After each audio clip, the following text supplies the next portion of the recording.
Difficulty getting to sleep or staying asleep? Well, there are hidden culprits that are impacting your slumber time.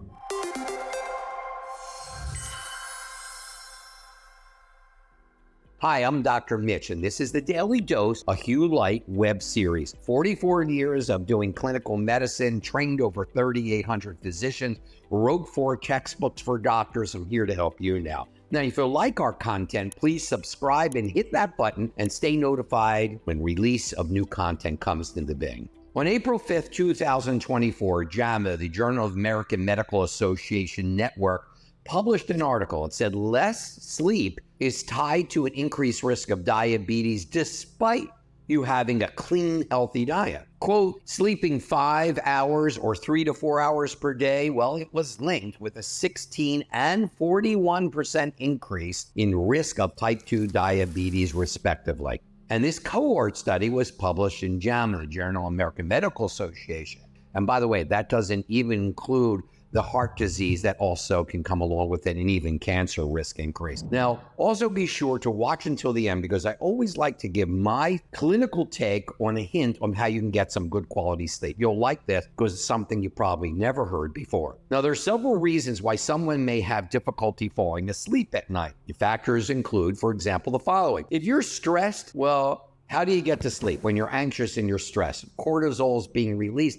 You're uptight, you can't think. Most stressed and anxious people wake up early and can't get back to sleep. So if you're one of those, you'll know why. Even if you can't pinpoint a specific reason, it doesn't matter. There are things in the back of our mind, so to speak, that lend itself to mind traffic. Now, if your room is lit any more than a 3 lux camera, which is pretty much anything more than a moonlit room, guess what? You won't sleep because you won't get melatonin released. And of course, keep everything out of your room that might be creating any type of light. Often people keep their homes too warm, and they do it, of course, to save money on electricity. But nighttime, they found the best temperature to sleep and stay asleep is 68 degrees. I know it sounds cold. I love it. I put all the blankets on me. It's terrific. And then you kick them off when you get hot. Now, if you have pain, obviously pain, chronic pain, or a problem acutely can wake you up from sleep. And there are other medical conditions to do that, and those you have to address individually. Now, if you're caffeine sensitive, then drinking coffee or any caffeinated substance prior to bed within 4 or 5 hours would be obviously a serious mistake. And if you're on an irregular sleep schedule, meaning that you work some nights late, some nights early, typical what we did when we were residents,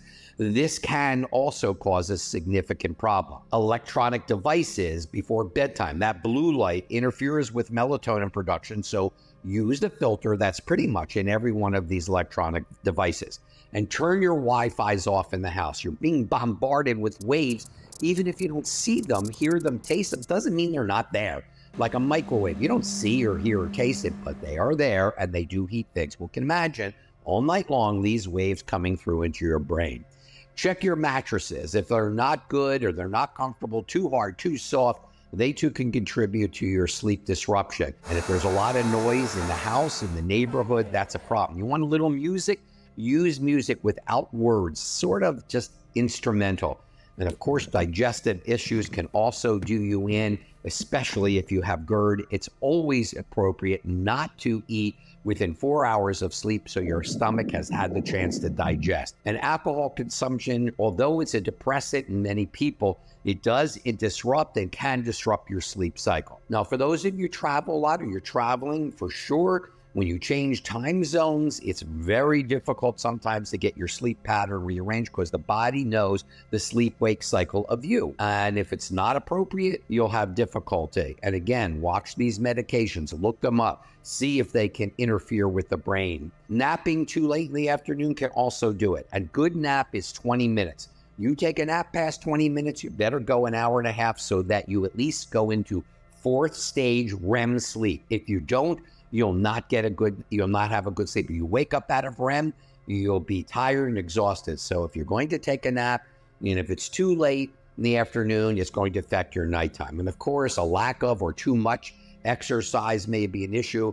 I would say the best time to exercise is when you wake up in the morning, certainly not too late, because it will stimulate the body. And of course, there are people that have what's called circadian rhythm disorders.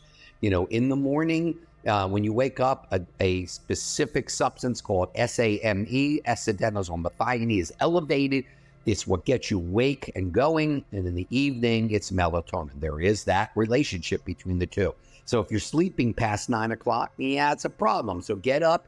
It's 7 to 9. Get your face into normal sunlight, not with blocking glasses and UV light blockers. Just get yourself outside. Let the sun hit your face. That should help. Allergic problems, of course, is going to interrupt your sleep. If you're sneezing, you can't breathe through your nose, and hormone disturbances too will wake you up as well too. So look at specifically things like if you're over hot women, and you're having menopausal symptoms, or repletion or replacement of estrogen, and in a case otherwise, it's testosterone in females and males too. It helps the brain to work coherently again. And then there are mineral deficiency like magnesium, which could cause cramps, sodium, potassium, and you might want to get them checked. And if you are, make sure your doctor checks them as a red blood cell magnesium or potassium. Otherwise, you're not going to get an accurate depiction. And melatonin and B6 deficiency, tryptophan deficiency, all add up to problems. And just so you know, if you take a medicine for either your heart or for your blood pressure, it's a beta blocker. It interrupts the initiating step to making melatonin too. And of course, depression is another problem, and we're all depressed somewhere time in life. Hopefully in your life, it's very short-lived, but it will interfere with your sleep in many cases.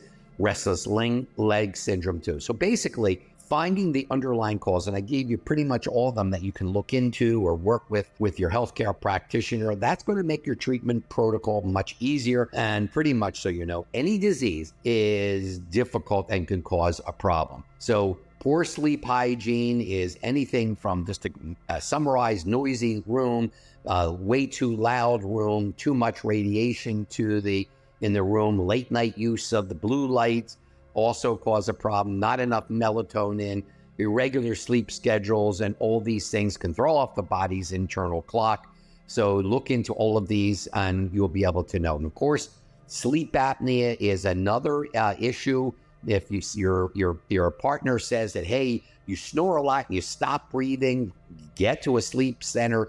If you might need something to help you, whether it's an appliance to help you breathe properly, weight loss, which after 3 years, if you lose 25% of the heavy weight, often makes this problem for sleep better, or you may just need something like CPAP. And of course, anything else like pain or chronic pain or any of these issues are already been discussed. So let's go to the hint. And I always like to give you an idea of things that may be in my mind that might be helpful. So let's talk about the hint at this moment, because I think this may be helpful. There are a few things that I use in my patients that are quite helpful. One is melatonin, and up to even 10 milligrams at night. It won't shut off the loop, is helpful. It's not over too much. It's not going to cause any problem. I give my patients up to 10 milligrams of melatonin. With that, I use combination of something that has what's called pharma-GABA. The inhibitory neurotransmitter GABA, which stands for gamma-aminobutyric acid, actually quiets the body down. You ever fall asleep and suddenly you jump? Well, that jump is a relative loss of the gamma-aminobutyric acid. The body builds it up right away. If it didn't, you'd have a seizure right then and there, but the body does. So to aid the body, give it a little more, pharma-GABA only goes peripherally, so it relaxes the body to fall asleep. Valerian is excellent because valerian root is, even though it stinks, valerian root tea or capsules has been shown to help with patients, for example, that are sensitive to Valium. It works as good as Valium, believe it or not. And lastly but not least would be 5-HTP. So melatonin, pharma-GABA, and valerian 5-HTP, that's what it is. I'm Dr. Mitch Ghen. This is the Daily Dose for Hue Light USA. More questions, anything you want, comments, please make them below, or you can contact us at huelightusa.com. Thank you so much for watching. We so much appreciate your being here.